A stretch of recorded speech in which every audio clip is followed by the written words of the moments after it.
Welcome back to another episode of Life's Ambition podcast. Today we are joined by someone who I think has one of the coolest professions. He's going to give his input on running his own ice cream shop in this part one of part two conversation. The second part will be running his own real estate company. Without further ado, Ed Chatelain. Ed, how we doing? Doing very well, thank you, Drew. It's a That's beautiful great to day hear. here. Yep. Great to hear. Yeah, I find this episode to be really exciting because it marks when it releases the 1 year journey of the podcast starting. So I started it on May 4th, 2024, and that day's special to me just because I'm a huge Star Wars nerd, and so May the 4th be with you is always kind of cool. And so when your episode releases, or when I plan to have it released, it'll start then. So I'm very excited about that. But Great. hey, I'd love to kind of get to more about you. And I really want to start off with kind of a more inspirational question for yourself and ask you, how important is family when it comes to supporting your dreams and aspirations? Family is everything. In fact, the reason we got into our own little business, we moved to Cape Cod, was because we wanted to raise a family in a wholesome environment. And when we moved to Cape Cod in 1984, we came here because at the time it was basically described as a semi-rural fishing community. Now, the fishing industry has kind of fallen away in the last 40 years, but it's still a very manageable, pleasant place to live. Also, my wife had a sister here, and she'd had a couple of kids, and we wanted our kids to be raised in a place where they could have a lot of freedom and association with family members. And in fact, our boys each got degrees and rattled around for about 10 years and then came back to the Cape, because you got to get away from where you live and you grew up to feel the value of it, or to understand the value of your place, if it does have value. Some places don't have value, I think, but they both felt the value. And when they wanted to start having families, they moved back to the Cape, and actually we are all in business together now. That's super cool. Yeah, no, I'd love to kind of get into your guys' business here in a few. But on a personal note, I totally understand the leaving the household or where you grew up aspect, because I grew up in Chicago, but now I'm in North Carolina. I will say I probably won't be moving back to Chicago. At least I don't plan on it, just because I love it here so much and it's a lot warmer. But my grandparents' favorite place is the Cape. And so you being from there, I find very cool. And when it comes to family for yourself, they've helped you a lot in terms of you guys creating a structure together. You even mentioned the business, and I know that's more in real estate. Were they at all and part of the decision making for you wanting to do an ice cream shop? Well, yeah, because what happened was, I have to go back a little bit because I think everything's history. My wife is a Greek immigrant. She immigrated with her family when she was about 2 years old. Wow. And they moved ultimately to New Orleans. I was born and raised in New Orleans. And then we ended up getting degrees from the University of New Orleans, and graduated in 1975 in anthropology and archaeology. And I always like to say it's before the Indiana Jones movies came out, because everybody goes, oh, like Indiana Jones. It's no. Then we went to the University of Arkansas together and got degrees, master's degrees in archaeology. I specialized in American historical archaeology. So that would be things like everybody knows about Williamsburg, the renovations of Williamsburg and all. My wife specialized in early childhood development. And basically then I got a job at in Fairfax County as their historical archaeologist, and my wife ended up working for the American Anthropological Association, basically as a lobbyist. We were in D.C. basically. Well, she worked in D.C. I worked in Fairfax County, which is the adjacent county, and loved it there. We were there for 4 years, but the lifestyle was very hectic. And as I said in my previous statement, it lacked what we thought a wholesome environment for our kids. It was a little unmanageable. It was big and boisterous, and it was a great spot for young people without kids. But it would have been very hard to manage with young kids. And we wanted to start a family. And then in 1984, we ended up buying an ice cream shop on Cape Cod. We, as people say, we came to visit and we got sand in our shoes.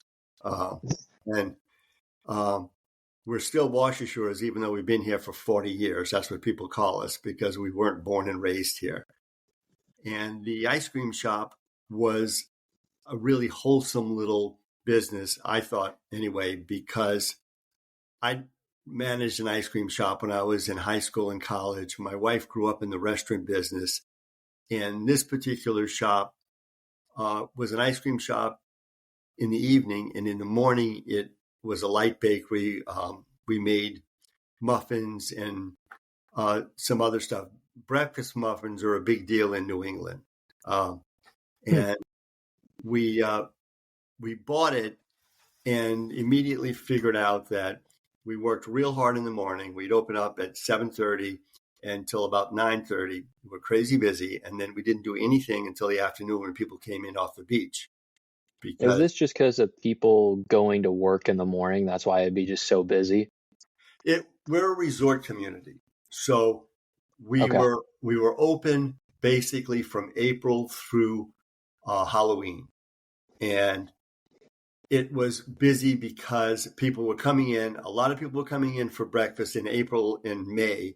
But once you got into May, then it was all seasonal people, and the weekends were super crazy busy. Oh, I'm sure. I'm absolutely sure. What we did to create another revenue stream was we added a deli, deli sandwiches, basically, not a full deli, but deli sandwiches. So what happened then is we were busy in the morning, and then we would shift to a lunch business, and then we would shift to ice cream. And some people would come in for dinner if they were going fishing or they were going to the beach. They'd stop by and get sandwiches. So we had 3 revenue streams: the bakery, the deli, and the ice cream business. And they all. And did you guys just say one day when you guys were working your like anthropology, or when you were working as a lobbyist, or your wife was working as a lobbyist, did you guys just decide one day, it's like, hey, because we want to raise a family, we need to find something that's more sustainable for the both of us, let's do an ice cream shop? Or was there always a plan of, like, you guys were talking for a long time about, I think having an ice cream shop be pretty cool. Like when you go to ice cream, everyone seems pretty happy. Like, we've both worked in the restaurant business. Why not try that? It evolved. We looked at a variety of different businesses.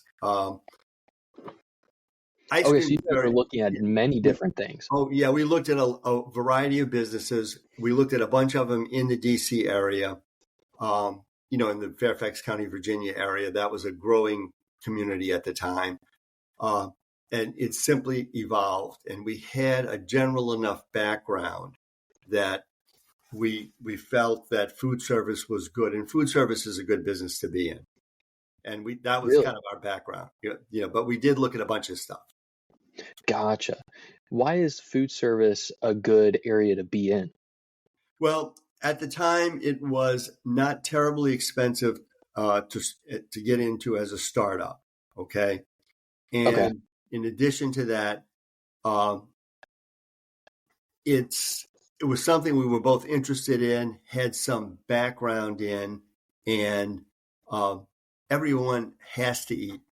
So if you're, that's sort of a basic thing. And we kind of got into real estate because everybody has to eat. And then we figured out that everybody has to have a place to live. So they're natural things. That's one thing. If you're in, there's a lot of other businesses that people don't really need. They're not essential, but those two are. Hmm. Mm-hmm. Well, I find it interesting because to run a business, there's a lot that goes into it. And even just the beforehand aspect of, did you guys need like licensing at all to have a building to run both a bakery in the morning, a deli in the afternoon, and then ice cream shop at night? Was there like different certifications for that?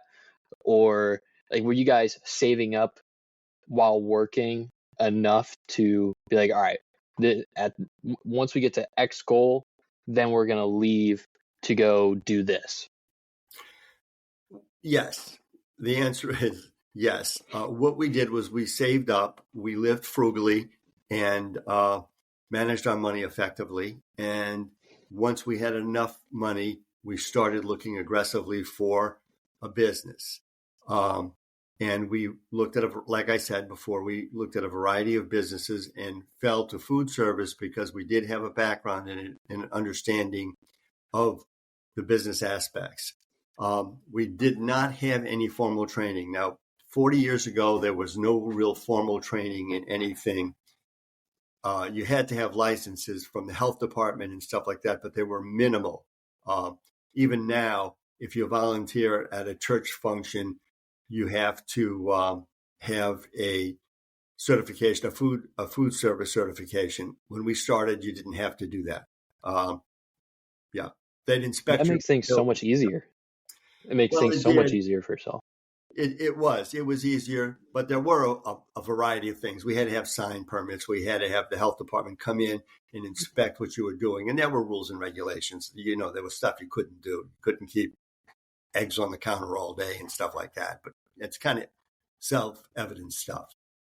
Yeah, and in my head, I mean, that's awesome that you guys did this because I'd be nervous to take that leap to go, oh, I have a stable income and I'm enjoying for the most part what I do in terms of whether you guys enjoy being lobbyists and whatnot, to go to something completely brand new, to an area brand new that you guys are unsure of. And I know you guys did a lot of research, but were you ever nervous at all taking on this idea? Absolutely.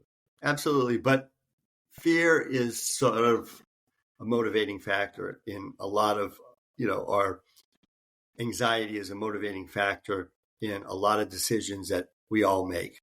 And you have to learn to embrace the fact that you're gonna try something new, and it's an unknown world, and you've got to embrace that if you're gonna do anything in life. I mean, even going to graduate school was kind of scary because we moved from New Orleans, where we knew everybody and knew lots of people, to Arkansas, which was actually the middle of nowhere. And well, it was Fayetteville, Arkansas, in 1975, was a remote Was it just place. all corn land? Yeah, was it all just cornfields and pastures? Broiler houses for the most part. They were raising chickens in Arkansas because it's the mountain, it's the mountainous area, so they didn't have a lot of open corn. That they grew some soybeans and stuff, but it was mountainous, so mostly broiler houses, some dairy farming. And actually, there was a small town near Fayetteville. I can't remember the name of it now, but they had a little winery, which was weird at that time, but it was settled by Italians in the 19th century, and they grew wine there. Great grapevines, and they had a winery there. So, That's awesome. That's awesome. And how did you guys manage to develop connections with other people or even advertise your guys' self to be able to get customers? Because I can find that being very tough to start out with is, oh, you guys are some brand new chain and people are so used to what they have, to go to something new can be difficult. well, one thing we did do is we bought an existing business. The gentleman that had the business before us had started out with like I said, a light bakery, and then he added the ice cream, or vice versa. I'm not real sure how he did it.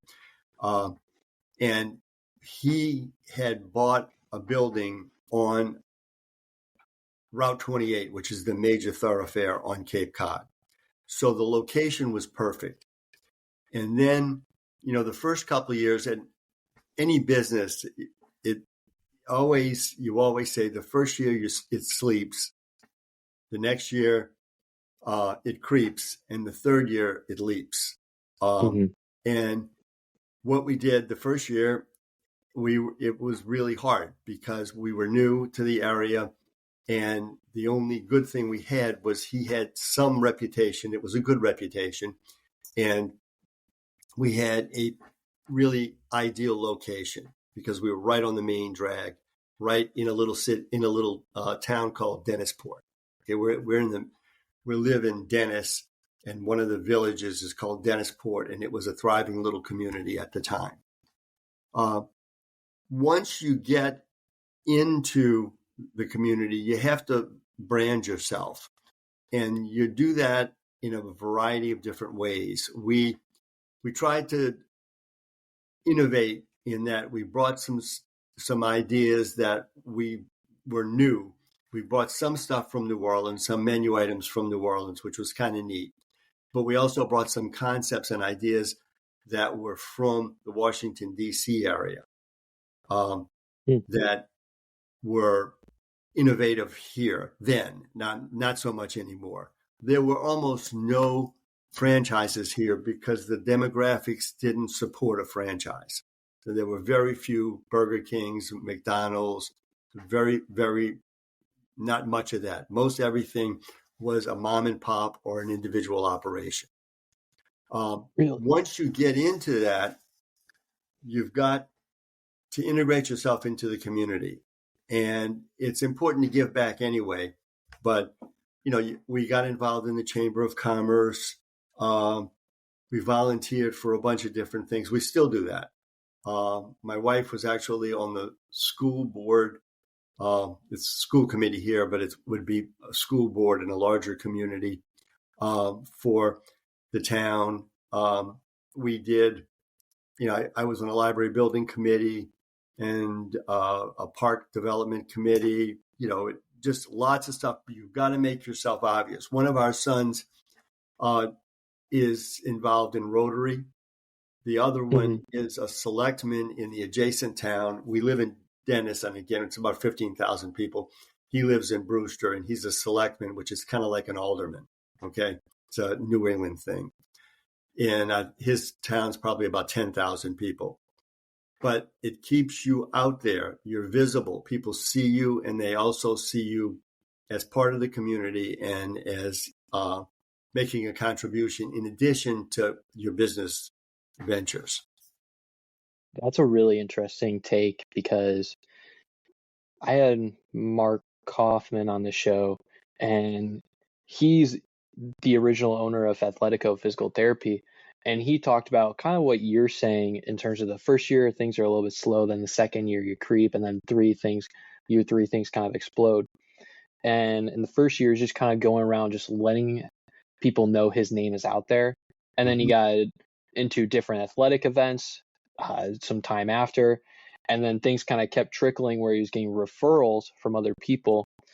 And it's just because he was attending different things and letting people know that he was there.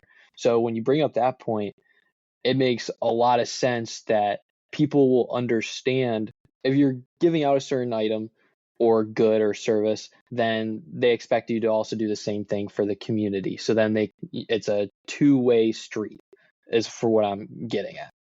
Absolutely. You've got to be an integral part of the community, and you've got to give back to the community.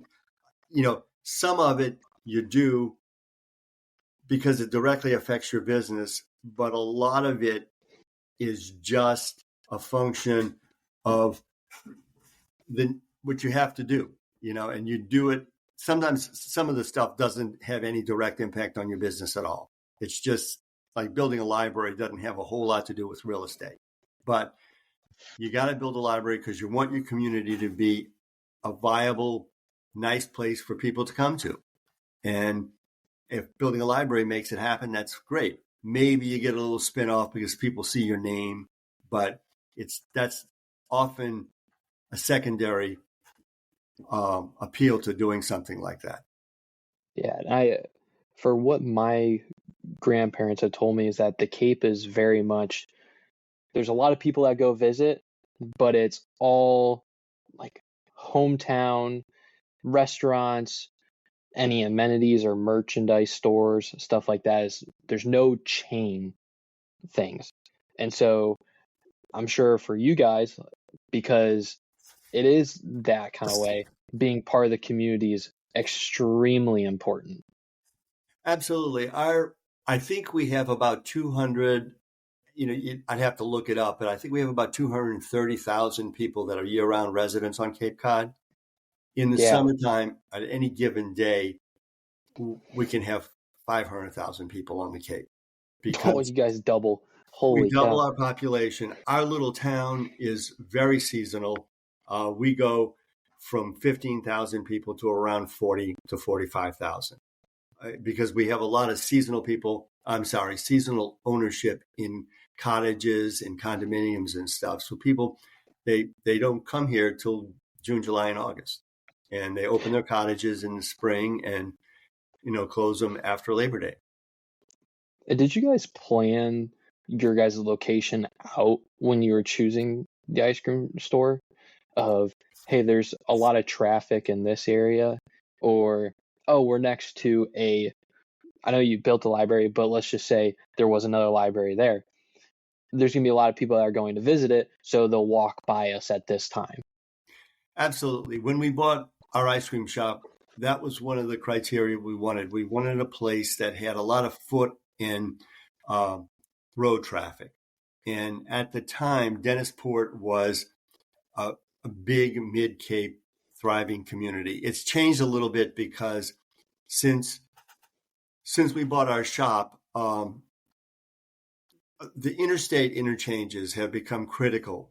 And you know this from North Carolina, where every time you've got an interstate cloverleaf, then you end up having some kind of a little development there, like a Stop and Shop or a CVS, or usually a strip mall of some sort, Mm-hmm. grocery store. That didn't exist when we moved here. And they did build one of those in 1989, 1990. But for the first few years, we were in this little village, and it was a kind of a little cute little village, and everybody went there, like you said, to eat. There was shopping there. They even used to have a policeman, a summer police officer, who crossed people and gave directions and stuff because they were so busy. There were so many people. That doesn't exist anymore. But, it's changed a bit. But yes, we did look very hard at finding a place that had a lot of foot traffic and a lot of road traffic and a lot of visibility. That's essential when you're looking for a retail operation, because a retail operation depends on your square footage and how much money you can take out of your square footage. So you got to have people in there all the time. Do you think it would have been different if you were anywhere else? Because how long did you have the ice cream shop for? We had it from 1983, 84 to 1997. So we had it for 14 years. If you were in a different location, do you think you would have been able to sustain it for that long? Or would you guys have to do more work, whether that's in the community or developing other ideas to change it from a bakery to deli shop to ice cream shop throughout the day? You use the same general criteria to locate a business. So then you look, once you've got the business, you look to see how you can improve it and where improvement is necessary. Because we didn't realize immediately that we could generate another revenue stream. You see, we were in there early in the morning till 11 o'clock at night. And why do you want to stand around for 3 hours? And you still have to staff it, and you still have to heat it, and you still have to do everything. So what you do is you figure out another revenue stream that you can use. Now, we might have done it differently in a different place, but that was what was needed in Dennisport in 1983. We needed a sandwich shop where people could run in, and if you were a truck driver, you could stop in and get a sandwich quickly. If you were going fishing, you could stop in and get sandwiches and take them to the beach. If you were having a pool party, people would call up and say, "I need 15 sandwiches." Okay, and easy peasy stuff to feed people, and people. Pizza's a big deal everywhere, but you don't want to eat pizza all the time, and it's also harder to eat. Yeah, you're smiling, but it's harder to eat, and it's harder to take fishing with you than a box of sandwiches. Oh, 100%.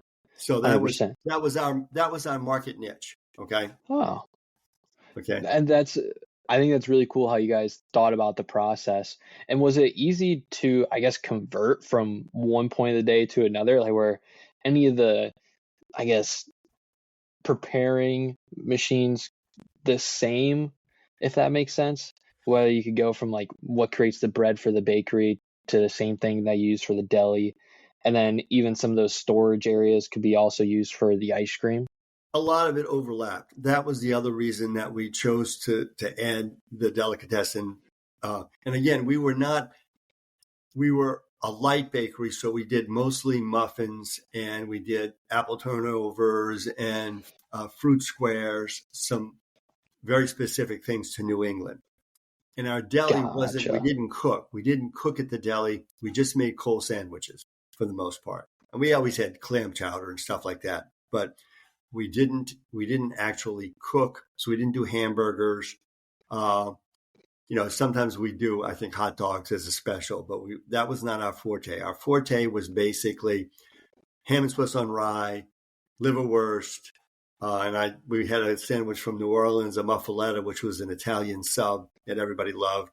And then in the evening, New England, oddly enough, eats more ice cream than any other area in the United States. I don't know why, but they do. So you just accept this fact and go with it, okay? I'm going to have to give New England a run for their money because, gosh, Goodberry's is the predominant ice cream shop here, and it's custard, but it is just so good, and it has my heart. I'll pretty much go twice a week and get chocolate with Kit Kat as a concrete mixer. But if I were to get like regular ice cream, Oberweis in Chicago has me there for chocolate peanut butter. I'm just a sucker. I'm a sucker for ice cream. So I'll have to give the people of New England a run for their money there. Well, you got to give us a try. And the thing is, we also made our own ice cream. Okay. That's cool. Yeah. We made our own ice cream. We made our own bakery items. Most of the stuff we did for the deli was already purchased. Like you'd purchased, we baked our own turkeys, but you buy hams because you don't bake your own hams. Nobody really does that. It was very quick, easy come, easy go. It was quick.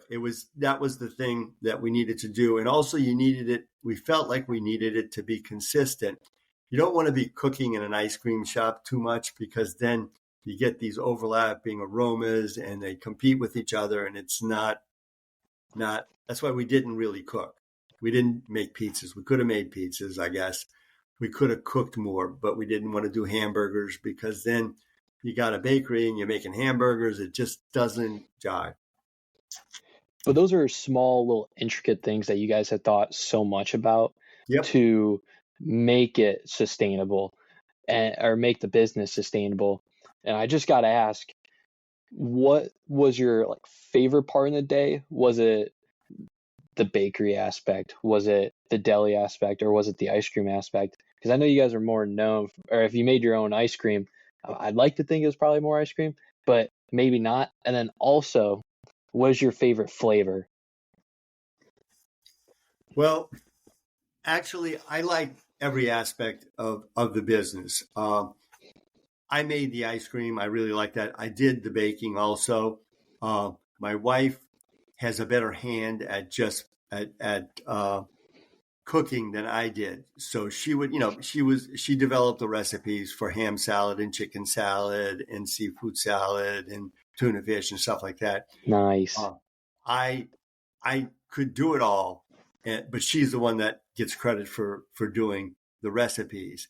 I did the ice cream and I did the baking. And again, she could switch up if we had to, but it was just the way it worked.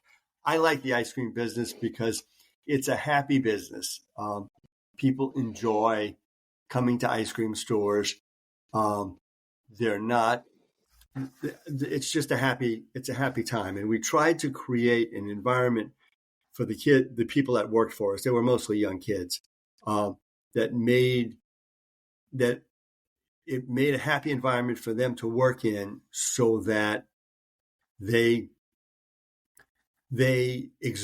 exuded happiness on the counter. We tried to train them well and be friendly. You hate walking into a store and people are looking at their computers or their phones or not paying attention to you. When people walked in the store, people always greeted them. We taught them, just say hi. And we tried to make the kids happy. We tried to have a consistent group of people, or as consistent as we could, that had the same kind of values, work values and all. And you didn't want to have a malcontent in the business because it makes everybody miserable. Mm-hmm. So on that kind of point, there is my mom growing up, when she started to do when she started working, she worked at Baskin Robbins, and she loved every single second of it. So my mom's also a very big ice cream person. We consider it to be like its own food group, just because it's at that kind of level. And if it was healthy, oh man, I wouldn't eat anything else. But she absolutely loved working at Baskin Robbins because it is just, you're happy. I don't know why, but being at an ice cream shop is just one of the happiest places you can be. And to go back, what was your favorite flavor that you guys had there? I forgot to answer that. Now, it's always a personal thing. Ice cream is like anything that you eat is a personal thing. You said you like a couple of flavors. They're obviously chocolatey flavors. You like those. Yeah. Okay. I generally like to make fruit flavored ice creams because I think fruit and cream go together. Like I made, and I think they were good. People liked them a lot. I made a raspberry ice cream, a strawberry ice cream. I made a banana ice cream, and the ice cream that I always taste when I go into an ice cream shop is vanilla. Because if a person makes a good vanilla ice cream, or if the shop makes a good vanilla ice cream, then everything else is going to fall into play. Really, that you base it off of vanilla? Yeah, well, you taste the vanilla. Now, like if I go into a shop, I have never been in there. You taste the vanilla, and that'll give you an idea about what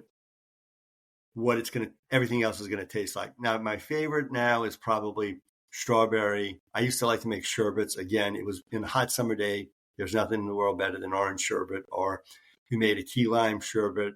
We made stuff that people didn't make in the neighborhood. I made a raspberry sherbet. We tried to make things that were a little. You have to have stuff that people expect. So you have to have orange sherbet, but people don't expect key lime sherbet on Cape Cod. But there's a lot of people that know about key lime pie. So it was kind of a natural, people would try it and it was really tasty and they'd like it. We made cranberry muffins when we did the bakery because we were on Cape Cod, and Cape Cod used to grow huge amounts of cranberries.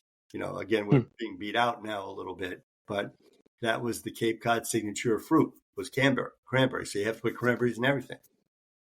But yes, I like vanilla. Yeah, go ahead. Yeah, how do you make those kind of flavors? Because I'm trying to think in my head. So have you ever heard of the Ninja Creamy? No. So basically, there's a lot of like Ninja air fryers or like Ninja NutriBullets that will make smoothies. There's even a slushy maker. This one helps make ice cream.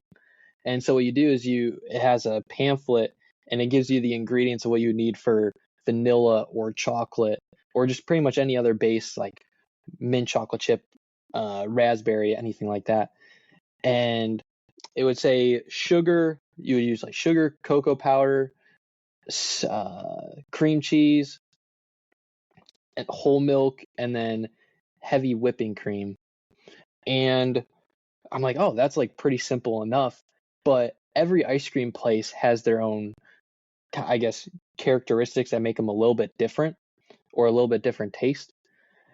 How did you guys differentiate yourselves? Because I feel like you can't necessarily make huge differences to ice cream outside of the main ingredients.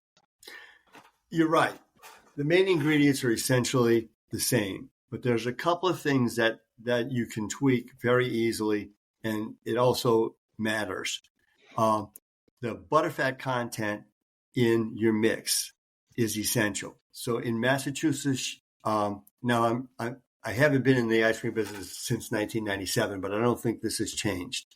Your butterfat, to call something ice cream, it has to be 10% butterfat. Anything below that is ice milk or an ice cream-like product, okay? And we ran a 14% butterfat product, okay? That was what you shoot for. And also, they call it overrun. If you run an ice cream, when you make ice cream, you beat air into the mix. You know that from just probably knowing it and making your own ice cream. What you do is you take cream and milk and sugar and stuff, and then you beat air into the mix. The overrun, so say if you put a gallon's worth of mix into a machine and you get two gallons, that's 100%, and you get 2 gallons of ice cream out. That's 100% overrun. Now, I ran our ice cream about 80% overrun, which gives you a nice, thick, sweet tasting ice cream. Some companies will use a 14% mix and run 110% overrun. Other ones will just do 100% overrun. Some companies use 16% ice cream mix or product, and if you do that, you can tweak it any way you want. And then the ingredients you put in it, for instance, you said mint chocolate chip ice cream. You have to use quality ingredients because you to make 5 gallons of ice cream, you might only use a couple of ounces of peppermint flavoring. So you got to use a quality peppermint flavoring. If you don't, we used to make banana ice, and it's funny because you make banana ice cream, and we used to actually use. Sometimes I'd put a little banana liqueur in it because there was no real banana flavoring, and I would put in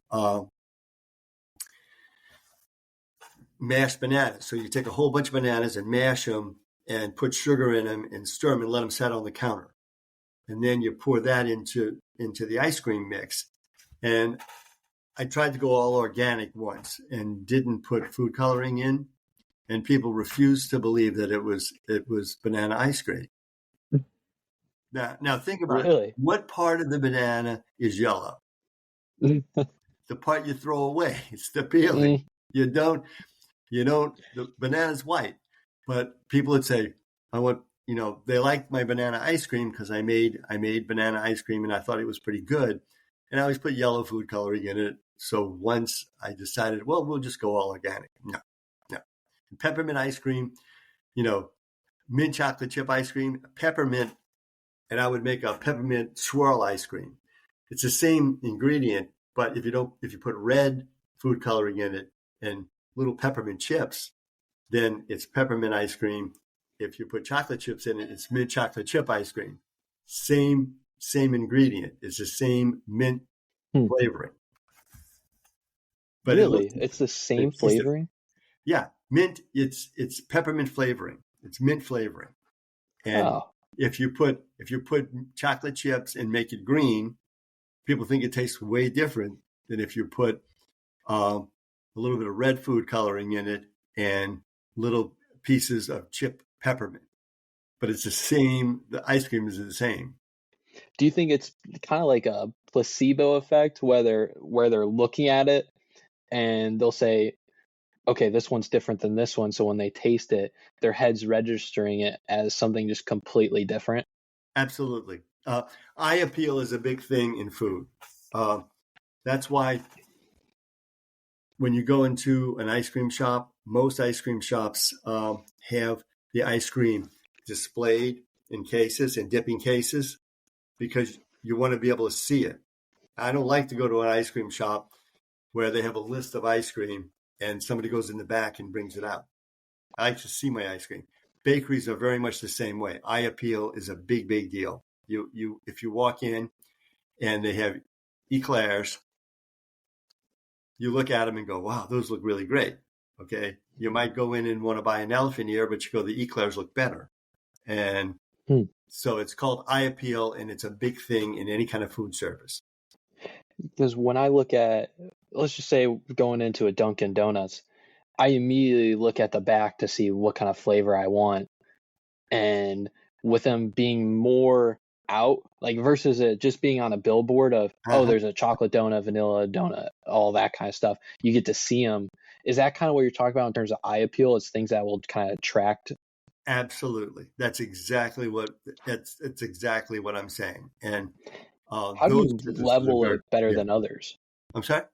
How do you measure eye appeal better? Is it having things more stood out? Is it maybe putting things right at the front of the cash register versus even, I guess, in a corner, like on the side next to maybe the drinks area or something like that? The layout of a store is incredibly important. So when we walked in, we had you'd walk in with, there were two front doors, and I took the